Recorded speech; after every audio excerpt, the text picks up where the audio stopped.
नमस्कार, आदाब, सत श्री अकाल। दोस्तों, स्वागत है आप सबका मेरे YouTube चैनल स्वप्न जंक्शन पर और मैं आशा करता हूं कि आप सभी स्वस्थ और सुरक्षित होंगे।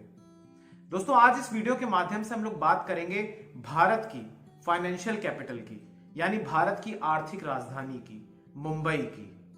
भारत की आर्थिक राजधानी होने के अलावा मुंबई महाराष्ट्र की राजधानी भी है। आप सबके जहन में जब मैं मुंबई का नाम लेता हूं तो सबसे पहले क्या आता है? निश्चित तौर पर आपके मन में सबसे पहले आता होगा बॉलीवुड, क्योंकि निश्चित तौर पर फिल्म इंडस्ट्री पूरी की पूरी स्थापित है मुंबई में। इसके अलावा आपको मुंबई की लोकल ट्रेन्स याद आती होंगी, आपको ताज पे हुए अटैक्स भी याद आते होंगे, आपको इसके अलावा महेंद्र सिंह धोनी का वो छक्का भी याद आता होगा जब भारत ने दूसरी बार विश्व कप जीता था।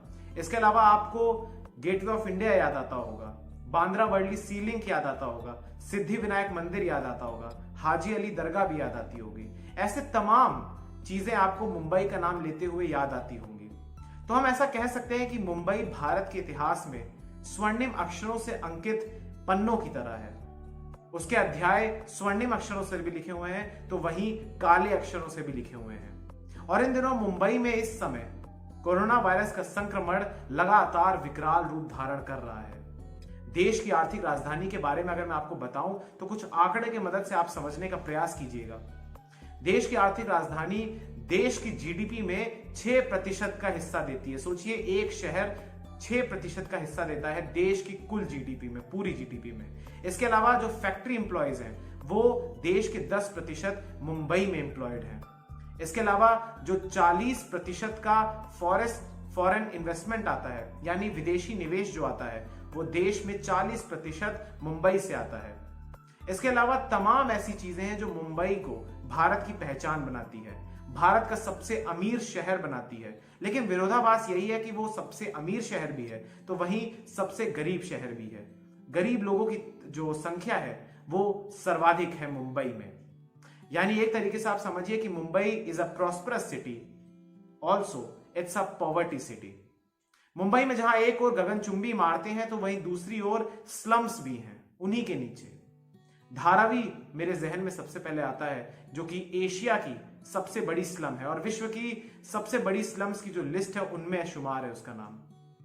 अब आज दोस्तों मैं बात करना चाहूंगा कोरोना वायरस और मुंबई के संबंध की। किस प्रकार से कोरोना वायरस ने मुंबई को अपनी चपेट में लिया है, क्योंकि मुंबई में इस समय कोरोना वायरस के जो मामले हैं वो लगातार बढ़ रहे हैं। एक समय ऐसा आ गया था दोस्तों कि जब देश में जब पहला लॉकडाउन हुआ था तब मुंबई में 100 मामले थे और देश में 550 मामले थे। और आज ये स्थिति आ गई है कि देश में 2,67,000 से अधिक मामले हैं तो वहीं मुंबई में 50,000 से ज्यादा मामले हो चुके हैं। अगर मैं बात करूं दोस्तों तो एक समानांतर चल रहा है। आप देखिए, मुंबई और वुहान जो कि कोरोना वायरस का केंद्र था, और चीन का राज्य हुबई और भारत का राज्य महाराष्ट्र, ये एक साथ पैरेलल चल रहे हैं, समानांतर इनमें चल रहा है। मुंबई ने वुहान को पार कर दिया, यानी वुहान में जितने केसेस आए थे उससे ज्यादा केसेस अब मुंबई में आए हैं। इसके अलावा जितने केसेस पूरे चीन में थे 84,000 के आसपास, उनसे ज्यादा केसेस अब महाराष्ट्र अकेले में है, अकेले महाराष्ट्र में है। महाराष्ट्र में संक्रमितों का आंकड़ा 88,000 के पार हो गया है और ये सुबह के आंकड़े हैं। शाम तक ये आंकड़े देखना और बढ़ जाएंगे। रोजाना महाराष्ट्र में 2,000 से अधिक केसेस रिकॉर्ड हो रहे हैं तो वहीं मुंबई में 1,300 से अधिक केसेस पिछले 24 घंटे में सामने आए हैं। सर्वाधिक 64 लोगों ने अपने प्राण गंवाए हैं अकेले मुंबई में, तो वहीं महाराष्ट्र में 100 से अधिक लोगों ने अपने प्राण गंवाए हैं। प्रिसाइसली बोलूं तो 109 लोगों ने अपने प्राण गंवाए हैं। थोड़ा देश की भी बात कर लेता हूं। देश में 7,400 से अधिक लोग अपने प्राण गंवा चुके हैं तो वहीं 1,29,000 से ज्यादा लोग रिकवर कर चुके हैं। लेकिन आज बात करेंगे इस शहर की, इस मुंबई की, क्योंकि इसे सपनों का शहर कहा जाता है। कहा जाता है कि यह सपनों की नगरी है, महानगरी है। यहां पर जो भी व्यक्ति आता है उसके सपने जरूर पूरे होते हैं। लेकिन फिलहाल मुंबई में जिस प्रकार से कोरोना की रफ्तार, कोरोना की गति अनियंत्रित हो रही है, उससे आप ये समझिए कि जितने भी अस्पताल हैं, सरकारी अमला और अस्पताल, उन सब ने हाथ खड़े कर दिए हैं। प्रशासन और सरकार और बीएमसी तो आपके सामने, आपके मुंह पर कह रही है, मुंबई के नागरिकों को कह रही है कि अब आपकी जिम्मेदारी है। हाथ खड़े कर चुके हैं सब लोग, क्योंकि ना तो मुंबई में जो आईसीयू के बेड्स हैं उनकी संख्या पर्याप्त है, ना ही वहां पर वेंटिलेटर्स की संख्या पर्याप्त है। आज कुछ आंकड़ों की मदद से ही आज मुंबई की दशा और दिशा की बात करेंगे। सबसे पहले दोस्तों मैं आपको कुछ प्रतिशत के लिहाज से बताना चाहूंगा, क्योंकि यह जानना बहुत ही आवश्यक है, क्योंकि भारत का एक महत्वपूर्ण व्यवसायिक केंद्र है मुंबई। भारत की आर्थिक राजधानी है मुंबई। भारत के तमाम बड़े बड़े जो आयोजन होते हैं उनमें से अधिकांश दिल्ली में होते हैं या फिर मुंबई में होते हैं। तो मुंबई एक औद्योगिक हब भी है भारत का। बड़े बड़े एजुकेशनल संस्थान है मुंबई में। ऐसे में मुंबई की स्थिति इतनी गंभीर हो गई है, ये हम सब के लिए चिंताजनक बात है, क्योंकि अगर मुंबई प्रभावित होती है तो इस देश की अर्थव्यवस्था भी प्रभावित होती है। तो सबसे पहले दोस्तों मैं आपको बताना चाहूंगा कि इस समय मुंबई में सुबह के आंकड़े हैं 50,085 से अधिक मरीज आ चुके हैं सामने, जिनमें से 26,345 मरीज सक्रिय हैं, एक्टिव हैं। 1,702 मरीजों की मौत हुई है। अगर ये मैं पूरा देश के लिहाज से बात करूं, सबसे पहले मैं आपको बताना चाहूंगा दोस्तों महाराष्ट्र के लिहाज से, महाराष्ट्र में जितने केसेस हैं यानी 88,528, अगर उसके कंपैरिजन में तुलना करें तो मुंबई में जितने केसेस अकेले मुंबई में उनकी संख्या है 56% की, यानी 56% केसेस महाराष्ट्र के मुंबई में है अकेले, और 53% मौतें अकेले मुंबई में हुई हैं। अगर महाराष्ट्र की बात करें तो महाराष्ट्र में 88,528 मरीज सामने आए हैं सुबह के आंकड़े के अनुसार, और इनमें से 44,000 से अधिक लोग सक्रिय हैं, एक्टिव हैं। 3,169 लोगों की मृत्यु हुई है। और देश के लिहाज से अगर देखें तो देश के 33% केसेस अकेले महाराष्ट्र में है। इसके अलावा महाराष्ट्र में 42% मौतें, देश में जितनी मौतें हो रही है उनका हिस्सेदारी जो है महाराष्ट्र में वो है 42% मौतों की। इसके अलावा दोस्तों मैं आपको और एक बात बताना चाहूंगा कि मुंबई में अब तक टोटल 18 पुलिस वाले, मुंबई पुलिस के जो जवान हैं, वीर जवान हैं, वो अपनी जान गंवा चुके हैं। महाराष्ट्र में कुल 33 पुलिस वालों की मृत्यु हुई है कोरोना वायरस के कारण। अकेले धारावी में, जो कि एक बड़ा हॉटस्पॉट है, बड़ा कंटेनमेंट जोन है मुंबई का, वहां पर 1,900 से अधिक मामले सामने आए हैं। हालांकि खबरों में आ रहा है कि पिछले कुछ दिनों में वहां पर जो मृत्यु रेट है वो कम हुआ है और जो नए केसेस का आने की संख्या है उसमें हल्की गिरावट देखी गई है, लेकिन फिर भी धारावी एक बड़ा हॉटस्पॉट है। मुंबई में फिलहाल 200 से अधिक हॉटस्पॉट कंटेनमेंट जोन्स हैं जहां पर नियमित रूप से लगातार केसेस सामने आ रहे हैं और जहां पर केसेस के डबल होने की रफ्तार बहुत तेज है। केसेस बहुत ही जल्दी दोगुने हो रहे हैं। इसके अलावा दोस्तों मैं आपको एक बात और बताना चाहूंगा कि अब थोड़ा बात करेंगे मुंबई के स्वास्थ्य इंफ्रास्ट्रक्चर की, क्योंकि आपको अगर अपने, भगवान न करे, यदि आपको कोई भी लेकिन अगर गंभीर बीमारी होती है तो इसके बाद आप किस शहर की ओर देखते हैं भारत में? या तो आप दिल्ली की तरफ देखेंगे या फिर आप मुंबई की ओर देखेंगे। तो सबसे पहले मैं आपको मुंबई के आंकड़े बताना चाहूंगा। दोस्तों ये रिपोर्ट इकोनॉमिक टाइम्स की है और 1 जून को ये छपी थी, और उसके अनुसार मुंबई में 90% जो क्रिटिकल केयर के कोविड बेड्स हैं, यानी जो कोविड-19 के लिए समर्पित जो क्रिटिकल केयर के बेड्स हैं, वो 90% ऑक्यूपाई हो चुके हैं, यानी भर चुके हैं। टोटल बेड्स की संख्या, इस जो ऐसे बेड्स हैं उनकी संख्या है 9,092। ये जून 1 जून के आंकड़े हैं। उनमें से 8,570 बेड्स भर चुके हैं। इसके अलावा जितने भी आईसीयू बेड्स वहां पर उपलब्ध थे उनमें से 98% बेड्स भर चुके हैं।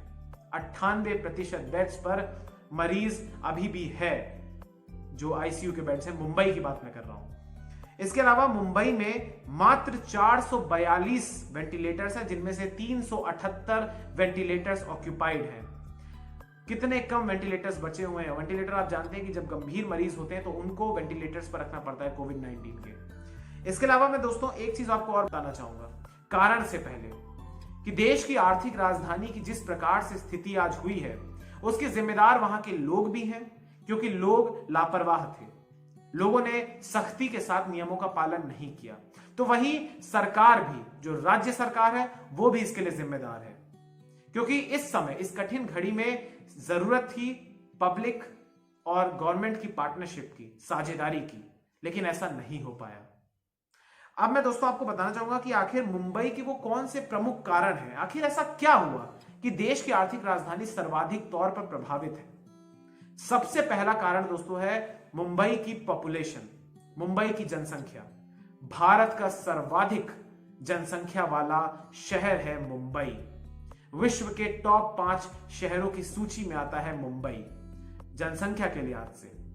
मुंबई की आबादी 3 करोड़ के आसपास है। 3 करोड़। मुंबई की जो पॉपुलेशन डेंसिटी है यानी जनसंख्या का घनत्व है वो पर स्क्वायर किलोमीटर 33,000 से ज्यादा है। अब आप सोचिए कि इतने ज्यादा घनी आबादी वाला शहर। इसके अलावा मुंबई में प्रदूषण है, मुंबई में खराब पानी मिलता है, गंदा पानी मिलता है। इसके अलावा मुंबई में अतिक्रमण भी है, संकरी गलियां हैं, तमाम ऐसी जगहें हैं कि जहां पर सामुदायिक तौर पर आपको शौचालय का उपयोग करना पड़ता है। एक एक घर में, एक एक कमरे में, इनफैक्ट मैं अगर मैं कहूं तो 10-10 लोग रहते हैं, अगर वहां के स्लम एरियाज की बात कर रहे हैं, धारावी जैसे। ऐसे में यह संक्रमण कम्युनिटी लेवल पर क्यों नहीं फैलेगा? हालांकि केंद्र सरकार और राज्य सरकार अभी भी इस बात से तौबा कर रहे हैं कि मुंबई में या दिल्ली में कम्युनिटी ट्रांसमिशन नहीं हुआ है, लेकिन ऐसा मेरा मानना है कि कम से कम जितने भी हॉटस्पॉट्स और कंटेनमेंट जोन्स हैं वहां पर यह कम्युनिटी ट्रांसमिशन हो चुका है, यानी सामुदायिक स्तर पर ये संक्रमण है इसका प्रसार प्रचार हो चुका है। इसके अलावा दोस्तों जो सबसे पहला कारण मैंने तो आपको बताया वो था पॉपुलेशन डेंसिटी का। दूसरा सबसे बड़ा जो कारण है वो ये है कि मुंबई में बड़े पैमाने पर प्रवासी रहते हैं, यानी देश भर के प्रवासी, क्योंकि मुंबई एक बड़ा रोजगार देने वाला हब है, एक औद्योगिक हब है। मुंबई में बड़े बड़े कारखाने हैं, मुंबई में काफी सारे लोगों को रोजगार मिलता है, चाहे वो किसी भी प्रकार का रोजगार हो। इसलिए देश भर से लोग जो गांव से होते हैं, जो छोटे शहरों से होते हैं, कस्बों से होते हैं, वो मुंबई की तरफ कूच करते हैं रोजगार की तलाश में। इसलिए मुंबई में प्रवासी जो बाहर से भी आए या अंतर्राष्ट्रीय जो बाहर से विमानों से आए, उनके संक्रमण के केसेस के कारण भी ये केसेस लगातार बढ़ते रहे। इसके अलावा दोस्तों जो एक और प्रमुख कारण है वो ये है कि मुंबई में बड़े पैमाने पर टेस्टिंग हो रही है और कॉन्टैक्ट ट्रेसिंग भी हो रही है। इसी कारण रोजाना 1000 से अधिक केसेस सामने आ रहे हैं। दोस्तों अब मैं आपको एक और बात बताना चाहूंगा कि मुंबई से ऐसी घटनाएं भी सामने आई कि जहां पर ऐसा दिखाया गया, ऐसा हमने देखा सोशल मीडिया प्लेटफॉर्म्स के माध्यम से कि अस्पतालों में जिन कोविड पेशेंट्स का इलाज हो रहा है तो वहीं पड़ोस में ही, उसी के बगल में ही मुर्दे भी पड़े हुए हैं, शव भी पड़े हुए हैं और उनको पैकेट्स में रख रखा है। यानी एक जगह कोरोना के कारण जिन लोगों की मृत्यु हुई है उनको रखा है तो वहीं उसी के नजदीक ही मरीजों का उपचार भी हो रहा है। ये दयनीय स्थिति है। मुंबई में कुछ ही अस्पताल ऐसे हैं जो कि समर्पित है कोविड-19 के लिए, और मुंबई की जो आबादी है वो इसका बोझ नहीं सह सकते हैं। दोस्तों अगर ऐसा ही चलता रहा तो देश की राजधानी मुंबई में बहुत जल्द 2 लाख से ज्यादा केसेस हो सकते हैं, और ये कुछ ही दिनों में होगा, क्योंकि कोविड-19 है, इसके जो संक्रमण की रफ्तार है वो आप जानते हैं कि कितनी तेज है। ये बहुत ही ज्यादा चिंताजनक खबर है। इसके अलावा मैं आपको एक आंकड़ा और देना चाहूंगा दोस्तों कि मुंबई के पास कम से कम पैसों की कमी नहीं है। बीएमसी यानी जो मुंबई की म्युनिसिपल कॉर्पोरेशन है, उसका जो वार्षिक बजट है दोस्तों, आप चौंक जाएंगे कि वो भारत के कई राज्यों से ज्यादा है। अब आप सोचिए, तो मुंबई के पास पैसों की कमी तो नहीं है, लेकिन आपको पता है कि जिस प्रकार से मुंबई में इसी कुछ ही दिनों पहले निसर्ग तूफान आया, या प्रतिवर्ष जो मुंबई में बारिश के कारण जिस प्रकार से मुंबई डूब जाती है, तो ये पैसा शायद हमारे सियासतदानों ने, शायद हमारे वो लोग जो राजनीति में हैं, उन्होंने कभी ये सोचा ही नहीं कि क्यों नहीं है इंफ्रास्ट्रक्चर को डेवलप किया जाए, चाहे वो हेल्थ का इंफ्रास्ट्रक्चर हो, चाहे वो एक शहर का इंफ्रास्ट्रक्चर हो, नॉर्मल इंफ्रास्ट्रक्चर हो। इसलिए आज सबसे पहले हमें हाथ नहीं खड़े करने हैं, हमें केवल और केवल ये सोचना है, किसी पर भी आरोप प्रत्यारोप लगाने की भी जरूरत नहीं है। केवल और केवल सरकार को यह सोचना है, नागरिकों को यह सोचना है कि किस प्रकार से सब एकजुट होकर कोविड-19 को रोकने की दिशा में अपने कदम बढ़ाएं। क्योंकि मुंबई की स्थिति जिस प्रकार से है, जिस प्रकार से भयावह है, वैसे ही देश के और शहरों की भी है। मैं मसलन आपको कुछ बताना चाहूंगा दोस्तों, देश में जितने भी टोटल केसेस हैं उनमें से 70% केसेस देश के 12 शहरों में है। और ये शहर कौन कौन से हैं? राजस्थान में जयपुर और कोटा, गुजरात में अहमदाबाद और सूरत, तमिलनाडु में चेन्नई, दिल्ली, मुंबई, पुणे, ठाणे, कोलकाता। ये ऐसे शहर हैं जहां पर बड़े पैमाने पर केसेस सामने आ रहे हैं। इनमें मध्य प्रदेश के इंदौर और भोपाल भी शामिल हैं। इन शहरों के जिनके मैंने नाम लिए वो भारत के कुल केसेस के लगभग 70% केसेस उनमें हैं। तो क्यों नहीं हमें एक ऐसी स्ट्रेटेजी बनाने की आवश्यकता है, ऐसी रणनीति बनाने की आवश्यकता है कि क्यों ना हमारा फोकस इन्हीं स्थानों पर हो, इन्हीं शहरों पर हो। और आप देखिए कि विरोधाभास देखिए कि इन्हीं शहरों में मॉल्स खोल दिए गए, मंदिर मस्जिद सभी धार्मिक स्थल खोल दिए गए। इसके अलावा वहां पर ट्रैफिक जो है वो भी लगातार बढ़ रहा है, लोग घरों से बाहर निकल रहे हैं, बाजार गुलजार हो रहे हैं, मॉल्स की रौनक वापस लौट आई है। लेकिन कोरोना अभी भी बेकाबू है। कोरोना की चाल जब बिगड़ती है तो अच्छों की चाल बिगड़ जाती है। इसलिए हमें सावधान करने की आवश्यकता है मुंबई सरकार को, मुंबई के प्रशासन को और महाराष्ट्र सरकार को और देश को भी, क्योंकि देश का फोकस इन 12 से 13 शहरों में होना चाहिए, नहीं तो स्थिति और गंभीर हो जाएगी। क्योंकि अब वो मजदूर भी वापस लौटेंगे जो अपने काम पर आना चाहते हैं, जो अभी प्रवासी गए थे पलायन करके, अब वो वापस लौटेंगे।